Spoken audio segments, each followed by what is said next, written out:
सन्यासी वेश में एक नंबूदरी ब्राह्मण वंश का बालक, मुंडित मस्तक और नंगे पैर, कपड़ों के नाम पर कौपीन और अंगवस्त्र, हाथ में दंड और कमंडलू। राहगीरों की दृष्टि में परम विस्मयजनक है ये दिव्य कांति सौम्य दर्शन बालक सन्यासी। उम्र 8 से अधिक नहीं होगी। इस उम्र में ही घर संसार की मोह माया को छोड़ पता नहीं किस अज्ञात उद्देश्य की खोज में यह निकल पड़ा है। दक्षिण भारत के सुदूर कालाड़ी गांव से पैदल ही यात्रा शुरू की। इसके बाद कितने ही दिन और लंबी राहें समाप्त की। आज नर्मदा के तट पर पहुंचते ही उसके आनंद की सीमा नहीं रही। स्नान तर्पण और पूजा वंदना समाप्त कर यात्रा फिर शुरू हुई। पुण्य नदी नर्मदा के तट पर पता नहीं किस पारसमणि की खोज में यह घूम रहा है। कब किस शुभ मुहूर्त में महायोगी गोविंद पाद का नाम इस बालक के कानों में पड़ा और साथ ही साथ उसके मर्म स्थल में प्रविष्ट हो गया। उसके बाद अभ्यागत साधु संतों के निकट और टोल के अध्यापकों से भी उसने इसी महात्मा के संबंध में बहुत सी कहानी सुनी। ये गोविंद पाद स्वामी असीम तत्वज्ञान और योग सिद्धि के अधिकारी थे। उनकी भक्ति सिद्धि की ख्याति संपूर्ण दक्षिण भारत में फैली हुई थी। लोगों के मुंह से तो ऐसा सुना जाता था कि ऋषिवर पतंजलि ही इस सिद्ध देह में लोक उपकार के लिए स्वयं अवतरित थे। बहुत दिनों तक लोगों की दृष्टि से दूर एक पहाड़ की एकांत गुफा में ये गुप्त रीति से समाधि में लीन रहे। बालक सन्यासी के हृदय में एक दुर्वार आकांक्षा जागृत हो गई। उसका वो चिरकांक्षित महायोगी कहां मिलेगा? उसका वो रहस्यमय योगी, उसकी गुप्त ध्यान गुफा कहां है? व्यग्र व्याकुल हृदय ये बालक उनकी खोज में अब तक कम नहीं भटका है। पथ प्रांतर वन पर्वतों में वो ढूंढता फिरा है। इस उद्देश्य को लेकर मठ मंदिर और साधकों के द्वार द्वार पर योगी की खोज में उसने चक्कर काटे हैं। फिर एक दिन देव प्रसन्न हुए। नर्मदा के तट पर संयोगवश उस दिन एक अति वृद्ध सन्यासी के साथ बालक का साक्षात्कार हुआ। उन्होंने बालक से कहा, वत्स, तुम भाग्यवान हो। इस उम्र में तुम्हारे हृदय में सच्चे अर्थ में मोक्ष की अभिलाषा जागृत हुई है। तुम ओमकारनाथ की ओर जाओ, मेरा आशीर्वाद है। जल्दी ही तुम्हारी मनचाही वस्तु तुम्हें मिल जाएगी। नर्मदा की बीच धारा में ओमकारनाथ पर्वत अवस्थित है। यही पुराणों में वर्णित वैंडूर्य मणि पर्वत है। किसी समय भक्त वीर माधांता की राजधानी इसी पुण्य स्थली में थी। आज भी समस्त भारत की चारों दिशाओं से असंख्य तीर्थ यात्री यहां एकत्रित होते हैं और भक्तिभाव पूर्ण से अपनी श्रद्धांजलि अर्पित करते हैं। एकमात्र वृद्ध सन्यासी की आश्वासन वाणी ही इस बालक के कान में गूंज रही थी। आकुलतापूर्ण आग्रहवश वो शीघ्रता से पर्वत पर चढ़ने लगा। उसने सारे पर्वत का कोना कोना छानना शुरू किया। इसी समय पहाड़ के कोने में एक संकीर्ण गुफा पर उसकी दृष्टि पड़ी। भीतर प्रवेश करते ही बालक स्तंभित हो गया। सुरंग भीतर ही भीतर जाकर एक गुफा से मिल गई थी। जटाजूटधारी एवं तप से क्षीण शरीर वाले कुछ योगी वहां तपस्या में लीन थे। अंधेरी उस गुफा के भीतर एक निस्तब्ध और ध्यान गंभीर वातावरण था। सन्यासी बालक अधीर हो उठा। आग्रहवश व्यग्र हृदय को अब अधिक संयत रखना उसके लिए संभव नहीं रहा। सामने में बैठे हुए एक प्राचीन तापस के चरणों में गिरकर ऊंचे स्वर से उसने कहा, प्रभु, मेरी धृष्टता क्षमा करें। महायोगी गोविंदपाद स्वामी की करुणा और आश्रय प्राप्ति की इच्छा से ही मैं यहां आया हूं। उनका पता बताकर इस आर्त बालक की प्राण रक्षा कीजिए। बार बार बालक के कंठ से यह प्रार्थना गुफा के भीतर गूंजने लगी। अंत में मौनी योगी ने आंखें खोली। सामने घुटना टेके हुए एक बालक सन्यासी को देखा। उसके हृदय की आकुल भावना आंसुओं से विगलित होकर गालों पर बही जा रही थी। ये कातर प्रार्थना आखिर उस दिन उस वृद्ध सन्यासी पर आघात कैसे न कर पाती। करुणापूर्ण दृष्टि से उसे देखकर उन्होंने अपना हाथ ऊपर उठाया और आशीर्वाद दिया। धूनी की आग बुझ चुकी थी, प्रदीप जलने का कोई उपाय नहीं था। पत्थर के 2 टुकड़ों को रगड़कर वृद्ध तपस्वी ने उसे फिर जलाया। उसके बाद उस दीपक को हाथ में लेकर धीमे स्वर में कहा, वत्स आओ मेरे पीछे चलो। पहाड़ के एक हिस्से में पहुंचकर तपस्वी रुक गए। उंगली के संकेत से एक गुफा दिखाई। एक छोटा सा पत्थर का टुकड़ा उसके प्रवेश पथ को ढके हुए था। स्नेह मधुर कंठ से उन्होंने बालक से कहा, वत्स, इसी महाद्वार गुफा के गर्भ में महायोगी गोविंदपाद समाधि लीन है। इन्हीं की तपस्या के प्रभाव से ओंकारनाथ पर्वत और नर्मदा तट उद्भासित हो रहे हैं। जिसकी सूक्ष्म दृष्टि खुल चुकी है, केवल वही उसे देख सकता है। हम लोग बहुत दिनों से यहां उन्हीं की कृपा प्राप्त करने की आशा में तपस्या कर रहे हैं, पर महायोगी की समाधि कब भंग होगी ये कौन जाने। अपने प्राणों का जो भी निवेदन तुम्हें व्यक्त करना है, यहीं रहकर निवेदन करो। किंतु प्रभु, मैं तो योगीराज के दर्शन के लिए ही इतनी दूर दुर्गम रास्तों से आया हूं। उनका परमाश्रय प्राप्त किए बिना मुझे शांति कहां? बालक, मैं समझ रहा हूं, तुम बड़े भाग्यशाली हो। जन्म जन्मांतर का सात्विक संस्कार तुम में जाग उठा है। तुम निश्चय ही शक्तिधर हो। इस पत्थर के द्वार को खोलकर महायोगी को तुम अपनी प्रार्थना निवेदित कर सकते हो। बालक सन्यासी के अंतर हृदय में महात्मा गोविंदपाद की कृपा का संकेत उस दिन प्राप्त हो चुका था। उसके लिए यह समझना बाकी नहीं रहा कि पत्थर के आवरण की ओट में अवस्थित यही महापुरुष उसके आध्यात्म जीवन के पथ प्रदर्शक, उसके इहलोक के गुरु परमाश्रय हैं। अपरिमित तेजस्वी ये बालक, विश्वासपूर्ण हृदय से उसने उस गुफा के द्वार पर अपना हाथ रखा। इसी बीच गुफा के अन्य साधकों का ध्यान भी भंग हो चुका था। बालक के साथ उन्होंने भी योगदान दिया। पत्थर का दरवाजा धीरे धीरे खुल गया। दीप शिखा के आलोक में महायोगी की महिमामयी मूर्त प्रकाशित हो उठी। दोनों नेत्र ध्यान में मुंदे हुए थे। तपा सिद्ध शरीर से लौकिक ज्योति की आभा फूट रही थी।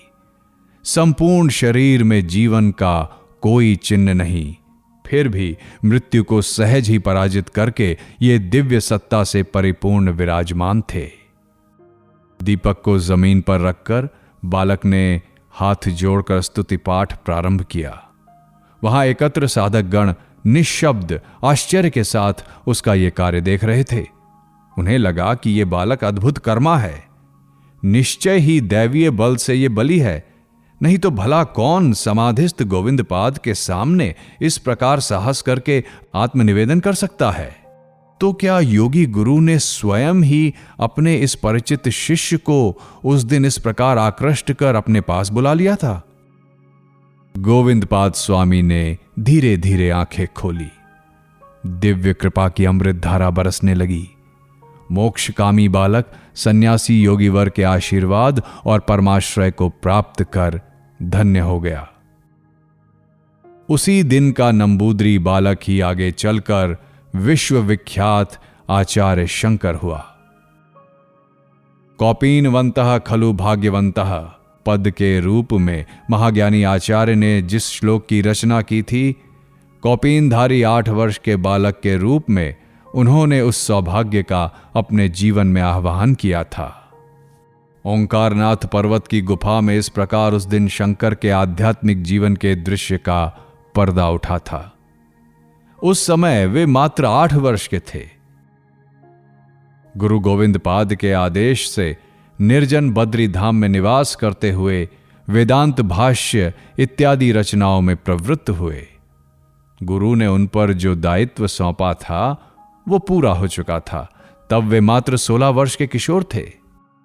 इस नवीन आचार्य के चरणों में आत्मनिवेदन करके धन्य हो गए उस समय के अनेक दिग्गज पंडित एवं साधक। अपने इस शिष्य दल को लेकर शंकर भारत विजय के लिए निकल पड़े। हिमालय से कन्याकुमारी, द्वारका से कामाख्या तक के इस विस्तृत क्षेत्र में असाधारण महापुरुष शंकर का जय जयकार व्याप्त हो गया। उन दिनों केवल दिग्विजय करके ही शंकर शांत नहीं हुए। भारत के आध्यात्मिक जीवन में उन्होंने एक नवीन धारा प्रवाहित कर दी। उन्होंने नए रूप में अद्वैत वेदांत दर्शन की प्राण प्रतिष्ठा की। उन दिनों ज्ञान गंगा के जिस प्रवाह को उन्होंने भारत भूमि पर लाकर प्रतिष्ठित किया, वो विश्व के सभी मानवों के जीवन में विस्तारित हो गया। इस महान आश्चर्यजनक काम को आचार्य शंकर ने केवल 32 वर्ष की अल्प जीवन अवधि में संपादित किया। युगाचार्य और प्रेरित पुरुष के रूप में आचार्य का आविर्भाव हुआ और उन्हें आत्म प्रकाश मिला।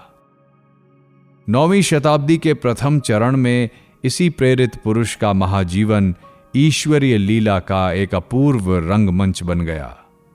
इस देश के अनेक सन्यासियों और साधकों ने देवाधिदेव शंकर के अवतार के रूप में इस शंकर की कल्पना की। भारत के दक्षिण पश्चिम में केरल राज्य है। हरियाली से आवृत इस देश की श्याम स्निग्ध भूमि को देखकर मन में होता है जैसे सागर गर्भ से ये भूमि आज ही उत्तीर्ण हुई है। पुराण में लिखा है कि एक समय जामदगन्य परशुराम ने योग बल से इस भूमि को समुद्र से निकाला था। इसी केरल का एक छोटा सा गांव है कालाडी। इस गांव में निष्ठावान नंबूद्री ब्राह्मण आचार्य शिवगुरु का निवास था।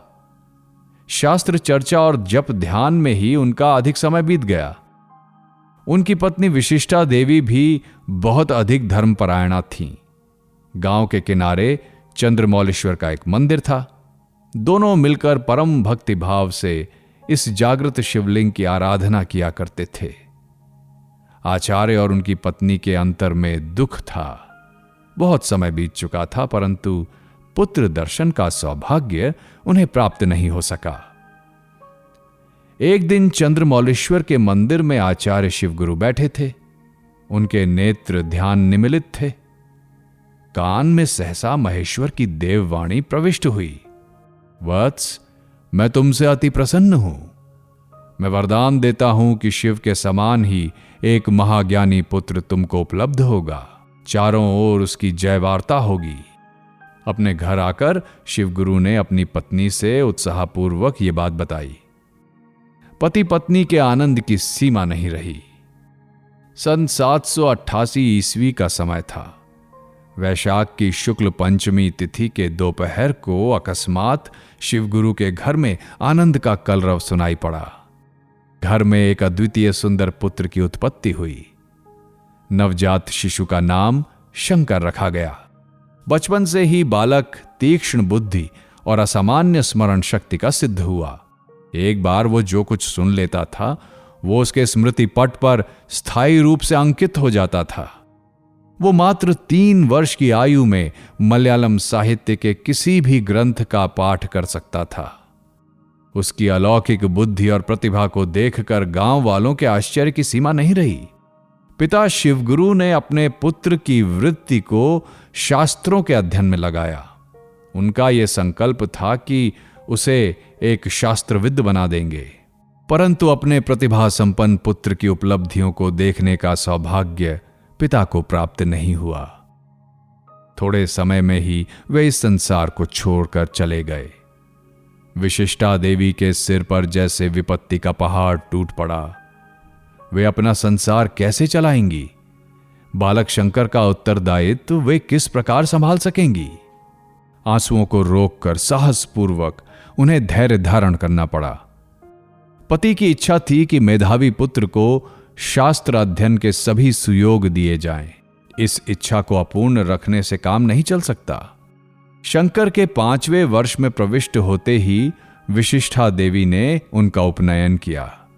शास्त्र अध्ययन के लिए उन्हें गुरु के पास भेजा गया। शंकर मेधावी थे, सौम्य और सुदर्शन भी। अपने शिक्षक के स्नेह लाभ में उन्हें देर न लगी। 5 वर्ष के इस बालक ने एक दिन शिक्षक के पढ़ाने के समय अपने विचार को सहसा प्रकट किया। यह बड़ा ही आश्चर्यजनक कार्य था।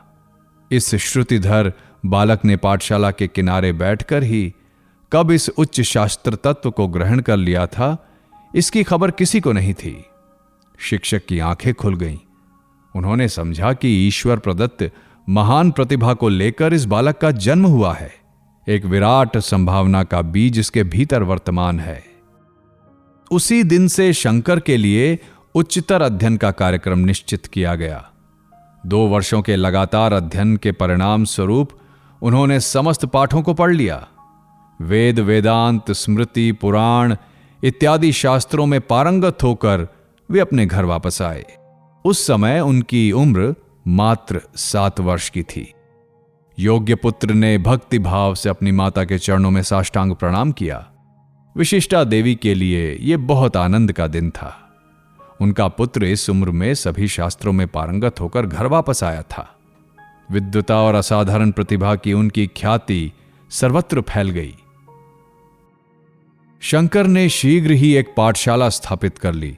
बालक शिक्षक के इस शिक्षा केंद्र के प्रति आसपास के लोगों में बड़ा कौतूहल था। इस नवीन जीवन मार्ग में बाधाएं भी कम नहीं आईं। स्थानीय पंडित शंकर को कार्य करने नहीं देना चाहते थे। कम उम्र का अनभिज्ञ बालक भला शास्त्रों का अध्ययन क्या कर सकेगा? परंतु अलौकिक शक्तिधर इस बालक अध्यापक के समक्ष श्रुति स्मृति के बड़े बड़े जानकार पंडित मस्तक झुकाने को विवश थे। शास्त्र ज्ञान के विराट जन्मसिद्ध अधिकार को लेकर शंकर उत्पन्न हुए थे। उनकी स्मरण शक्ति अलौकिक थी, बुद्धिमत्ता और तर्क प्रतिभा अद्भुत थी, और थी शास्त्र के मर्म को उद्घाटित करने की आश्चर्यजनक शक्ति। शंकर के घर पर एक दिन कई विख्यात शास्त्रज्ञ ब्राह्मण पधारे। बालक अध्यापक की अलौकिक प्रतिभा और प्रसिद्धि उन्होंने सुन ली थी। इस बार उनके साथ वार्तालाप और विचार विमर्श के परिणाम स्वरूप उनकी श्रद्धा और भी बढ़ गई। कौतूहलवश उन लोगों ने विशिष्टा देवी से उनके पुत्र की जन्म कुंडली लाने को कहा। जन्म लग्न आदि देखकर उनके आश्चर्य की सीमा नहीं रही। गणना से उन लोगों को यह स्पष्टतः पता चला कि आगे चलकर ये प्रतिभाधर बालक परम ज्ञानी युगाचार्य के रूप में आत्म प्रकाश करेगा और विश्व के आध्यात्म क्षेत्र में अनन्य नेता के रूप में सम्मानित होगा। माता विशिष्टा देवी ने व्याकुल भाव से प्रश्न किया, किंतु मेरे पुत्र की आयु कितने वर्ष की है? क्या यह भी देखा है आपने? ये दीर्घायु तो होगा ना? कृपया कर एक बार तो बताइए। सभी इस तरह मौन क्यों हैं? ललाट कुंजित पर उन लोगों ने बार बार हिसाब लगाया, अपने हिसाब की परीक्षा भी की। इसके बाद वो सब मौन हो गए। किंतु विशिष्टा देवी उन्हें किसी प्रकार छोड़ने वाली नहीं थी। उन्होंने उनसे बार बार विनती की। किसी तरह बचने का उपाय न देखकर पंडितों ने कहा, मां, तुम्हारा लड़का एकदम अल्पायु है। 16 और 32 वर्ष की अवस्था में जीवन संशय का योग है। गणना के फल को सुनते ही विशिष्टा देवी कातर स्वर में रो उठी। एकमात्र पुत्र शंकर उसके जीवन का सर्वस्व था। शिवरात्रि की दीप शिखा के समान यह बालक उसके अंधकारमय जीवन में उस क्षीण प्रकाश के समान था जिसे अपने हृदय पट के अंचल में ढंक कर वो लिए चल रही थी। शंकर की स्वल्पायु की कथा सुनकर दैवज्ञ ब्राह्मणों का दल विदा हो गया, किंतु बालक अध्यापक की चेतना के मर्म मूल पर इस कथा ने एक प्रचंड आघात पहुंचाया। शंकर के सावधान कानों ने सुना, जीव मात्र के जीवन द्वार पर महाकाल की अस्फुट पद ध्वनि। जन्म जन्मांतर का सात्विक संस्कार जागृत हो उठा और मुमुक्षु की प्रबल कामना से उनकी संपूर्ण सत्ता आलोकित हो उठी। अपनी माता के समक्ष अपने मन की बातें प्रकट करते हुए शंकर ने कहा, संन्यास ग्रहण करके मैं सद्गुरु की खोज में बाहर जाना चाहता हूं। मुझे साधन लब्ध ज्ञान शीघ्र ही प्राप्त करना है, ब्रह्म की प्राप्ति करनी है। ऐसा नहीं होने पर इस मानव जीवन की सार्थकता ही क्या? विधाता के विधान से अत्यंत अल्पायु होकर मैंने जन्म लिया है। अब तो समय नष्ट करने से काम नहीं चलेगा। मां को उन्होंने कई बार समझाया कि परम कल्याणकारी संन्यास व्रत की दीक्षा तो उन्हें लेनी ही होगी। माता विशिष्टा के सिर पर यह मानो एक आकस्मिक वज्राघात था। इस वृद्धावस्था में उसे खोकर वो जीवन धारण कैसे करेंगी? साथ ही शंकर अपने किशोर तथा कमनीय शरीर से संन्यास जीवन के कृच्छ व्रत का साधन कैसे कर सकेगा? नादान बालक की ये कैसी हृदय विदारक कथा। माता हाहाकार कर उठी। शंकर इस बार संन्यास त्याग के लिए स्वयं दृढ़ संकल्प हो गए, किंतु माता की अनुमति के बिना तो गृह त्याग करना संभव नहीं था। वे इसके लिए उपयुक्त अवसर की खोज में लग गए। जीवन विधाता ने शीघ्र ही एक आकस्मिक दुर्घटना के बीच एक दिन इसकी व्यवस्था भी कर दी। ये सुयोग सर्वथा अप्रत्याशित था। एक दिन शंकर नदी में स्नान करने गए। उनकी माता भी उनके साथ थी। आलोयाई नदी एकदम गहरी नदी है, पर पता नहीं उस दिन उसके जल में कहां से एक मगर आ गया था। अचानक उसने शंकर पर आक्रमण कर दिया। आत्मरक्षा के लिए बालक पानी में भागदौड़ करने लगे। मगर भी उनका पीछा करने लगा। यह एक भयावह दृश्य था। विशिष्टा देवी और तट की अन्य स्त्री पुरुष आर्त स्वर से चीत्कार करने लगे। शंकर सामने के एक छोटे से टीले पर चढ़ गए, परंतु वो हिंसक मगरमच्छ उन्हें किसी प्रकार छोड़ने को तैयार नहीं था। वो भी उस टीले पर चढ़ गया। जीवन का अंत निकट मालूम होने लगा। शंकर ने अपनी मां को संबोधित कर कहा, मां, मैं तो मर ही रहा हूं, पर दुख है कि मैं संन्यास नहीं ले सका। मुझे मुक्ति नहीं मिल सकी। तुम शीघ्र ही अनुमति दो, मैं अंत में संन्यास ग्रहण कर भगवान का नाम लेता हुआ मृत्यु का वरण करूं। उस समय मां के नेत्रों के सामने अंधेरा छा गया। रोते रोते उसके मुंह से निकल पड़ा, बेटा वही हो, तुझे संन्यास लेने की अनुमति देती हूं। ये कहते कहते वे मूर्छित होकर नदी के तट पर गिर पड़ी। उधर घाट पर लोगों की चीत्कार को सुन के अनेक साहसी मछुआरे वहां आ गए। उन लोगों ने अस्त्र शस्त्र और जाल लेकर उस मगरमच्छ पर आक्रमण कर दिया। मगर को पकड़कर मार दिया गया। आहत शंकर भगवान की कृपा से किसी प्रकार बच गए। इस अंत्य संन्यास की बात उस सत्यानुयायी बालक के मन में सदा के लिए घर किए बिना नहीं रह सकी। परमात्मा के द्वारा दिए गए सुयोग के कारण ही माता की अनुमति प्राप्त हो सकी थी। अनुष्ठान पूर्वक तो नहीं, पर मन प्राण से वे सचमुच सन्यासी हो गए। अपनी मां को उन्होंने दृढ़ भाव से अवगत कर दिया। सन्यासी के लिए गृहवास निषिद्ध है। वे घर के बाहर एक पेड़ के नीचे ही रात गुजारेंगे। इतना ही नहीं, दूसरे दिन वे उस पेड़ के नीचे भी नहीं रह सकेंगे। दूसरे दिन ब्रह्म मुहूर्त में सदा के लिए संसार त्याग देंगे। ये बात सुनकर विशिष्टा देवी व्याकुल कंठ से रोने लगी। अरे वो तो केवल मेरे मुंह की बात थी, मन की बात नहीं थी। फिर तुम्हारे जैसा बालक कठोर संन्यास जीवन कैसे बिता सकेगा? शंकर ने उन्हें समझाया, मां, तुम मेरी जननी होकर, सच्चे अर्थ में मंगल चाहने वाली होकर मुझे संकल्प च्युत कैसे करोगी? क्या मुझे झूठा बनाकर नरक के मुंह में डाल दोगी? मगरमच्छ के आक्रमण करने पर निश्चित मृत्यु के हाथ से मुझे किसने बचाया? जरा यह भी तो सोचो। भगवान को छोड़ अन्य कौन ऐसा कृपामय और शक्तिमान है? उसी भगवान के हाथ तुम अपने पुत्र को आज समर्पित कर दो मां। इस बालक में संसार के प्रति यह आश्चर्यजनक वितृष्णा कैसी? अपने पुत्र के संकल्प की दृढ़ता को देखकर मां ने समझा, इसको अब किसी प्रकार घर में नहीं रखा जा सकता। अनेक प्रकार से समझाने बुझाने और अनेक ज्ञान गर्भित शास्त्र वाक्यों को सुनाने के बाद शंकर ने अपनी मां को मौन तो किया, किंतु असहाय वृद्धा के हृदय की पार्श्वास्थि ही जैसे टूट गई। बालक शंकर के बिना अपने अस्तित्व की बात वो सोच भी नहीं सकती थी। माता को आश्वस्त कर शंकर सबसे पहले पुत्र के प्राथमिक कर्तव्य का पालन करने के लिए अग्रसर हुए। अपने संबंधियों को बुलाकर कहा, हमारी जमीन का जो टुकड़ा है वो मैं आप लोगों को दान करता हूं, परंतु आप लोग मुझे वचन दें कि इसके बदले मेरी माता के भरण पोषण का भार आप लोग ग्रहण करेंगे। सभी लोगों ने इसमें सहमति दी। शंकर के हृदय का एक गुरुतर भार उतर गया। मुमुक्षु बालक के आत्मविश्वास की जैसी कोई सीमा नहीं थी।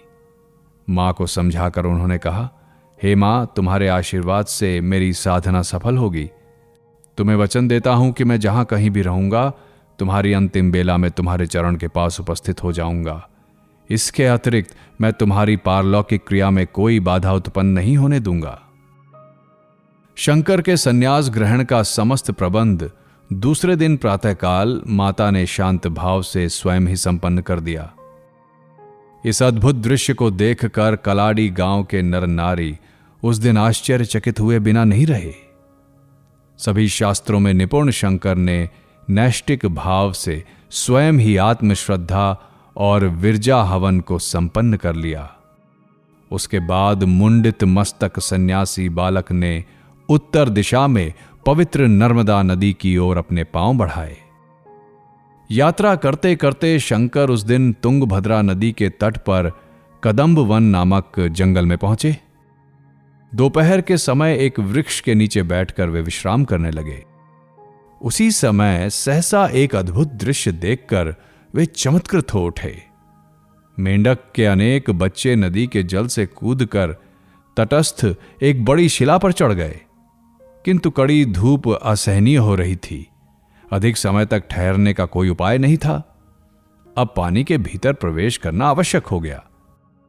इसी समय एक आश्चर्यजनक घटना दिखाई पड़ी। एक विशालकाय सांप अपना फन फैलाकर धीरे धीरे वहां आ गया। निकट आकर उसने स्नेहपूर्वक मेंढक के बच्चों को छाया दी। स्वभाव से ही एक दूसरे के शत्रु सर्प और मेंढक के पारस्परिक संबंध एवं आचरण में यह कैसा अविश्वसनीय व्यतिक्रम। विस्मित होने पर भी शंकर को इसे समझने में विलंब नहीं लगा कि यह पवित्र स्थान अपरिमेय तप शक्ति से ओतप्रोत हो रहा है। हिंसक सांप के स्वभाव में यह परिवर्तन और मेंढक के प्रति यह प्यार इसी कारण से हुआ है। शंकर ये खोजने निकल पड़े कि वे तपस्वी कौन हैं जिनकी तप शक्ति ऐसे अलौकिक व्यापार को घटाने में समर्थ हुई। निकट ही पहाड़ पर एक साधु की पर्ण कुटी थी। उसको लक्ष्य कर वे धीरे धीरे ऊपर गए। एक वृद्ध तपस्वी वहां ध्यानमग्न थे। यही प्राचीन काल के महामुनि ऋषि श्रृंग का आश्रम था। उन्होंने अब समझा कि इस अंचल के सर्प ने क्यों अपनी सहज खलता का परित्याग कर दिया था।